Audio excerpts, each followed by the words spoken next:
नमस्कार दोस्तों।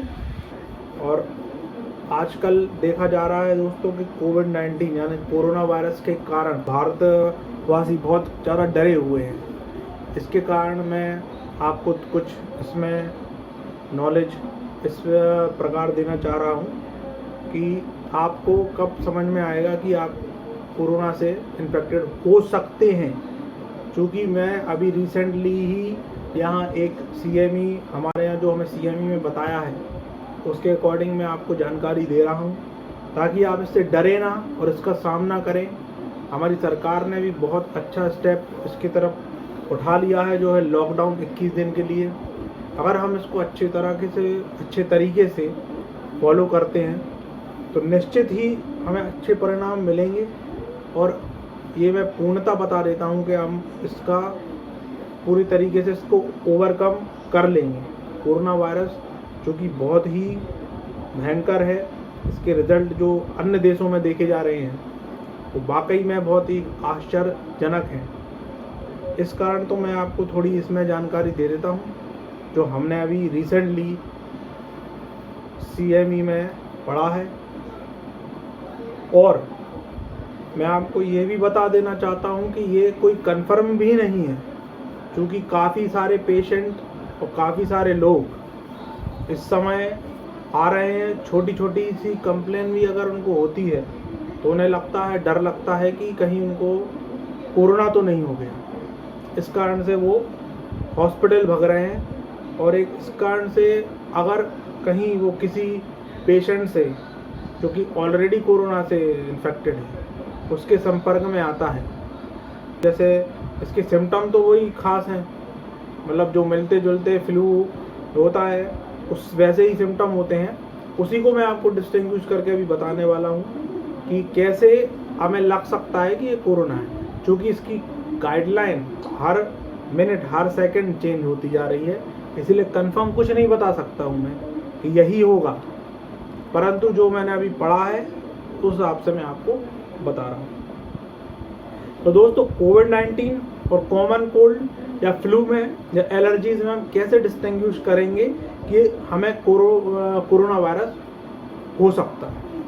तो इसमें दोस्तों दो चीज़ें सबसे इम्पोर्टेंट हैं। एक तो है फीवर। अगर आपको 100.4 से फीवर ज़्यादा है तो आपको एक पॉसिबिलिटी है। दूसरी चीज़ है ड्राई कफ। ड्राई कफ अगर आपको ज़्यादा है, बहुत एक्सट्रीम सीवियर ड्राई कफ।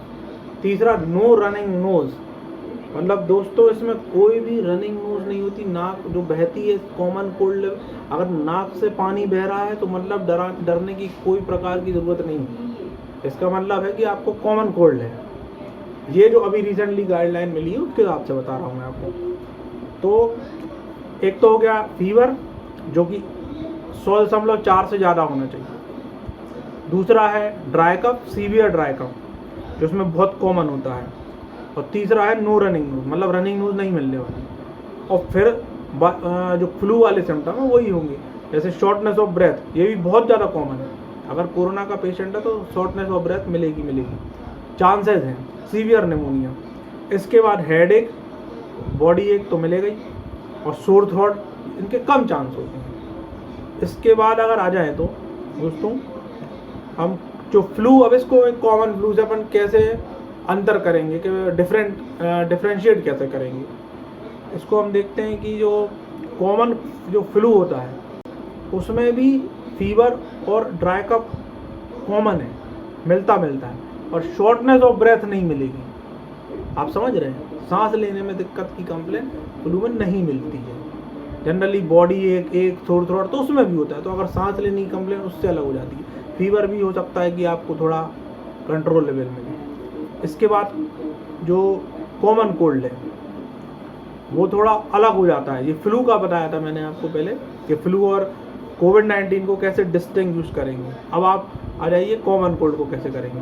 कॉमन कोल्ड में फीवर बहुत रेयर होता है, रनिंग नोज होती है, साथ साथ ड्राई कफ होता है, शॉर्टनेस ऑफ ब्रेथ नहीं होती। कॉमन कोल्ड हम सबको होता है। तो इस कंप्लेन को अगर आप सोचेंगे जैसे कॉमन का कोल्ड होता है, अब मैंने आपको बता दिया कि इसमें फीवर नहीं होता, तो इसको लेके आप मेरे ख्याल से अस्पताल ना पहुँचे तो ये आपके लिए ज़्यादा एक अच्छी सेफ रहेगा, अच्छा रहेगा कि आप इस कंप्लेन को लेके ना पहुँचें।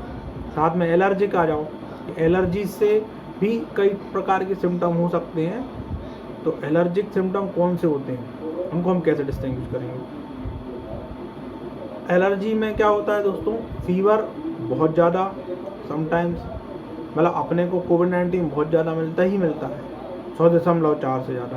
और एलर्जीज में कभी कभार फीवर मिल सकता है, कभी कभार ड्राई कफ मिल सकता है। शॉर्टनेस ऑफ ब्रेथ एलर्जी में कॉमन होती है। इसके बाद हेडेक कॉमन होता है। बाकी पेन, सोर थ्रोट ये एलर्जीज में नहीं होती। तो एलर्जी से आप बिल्कुल घबराने की ज़रूरत नहीं है। तो दोस्तों लास्ट में मैं यही बताऊंगा कि कोविड-19 को जो गाइडलाइन है रीसेंट, हालांकि गाइडलाइन तो काफ़ी ज़्यादा चेंज होती जा रही है, इसको आप यही समझिए कि फीवर जो कि है 100.4 से ज़्यादा होना चाहिए। इसके बाद ड्राई कफ सीवियर, और तीसरा है रनिंग नोज़ नहीं होना चाहिए, नाक बहनी नहीं चाहिए। अगर तीनों सिम्टम आपको मिल रहे हैं तो आप तुरंत अपनी अस्पताल जाएं, जो जिला अस्पताल हो सकता है या मेडिकल कॉलेज या जहां भी आपको जिस भी हॉस्पिटल में, पूरा शीघ्र जाएं और अपना टेस्ट कराएं। धन्यवाद।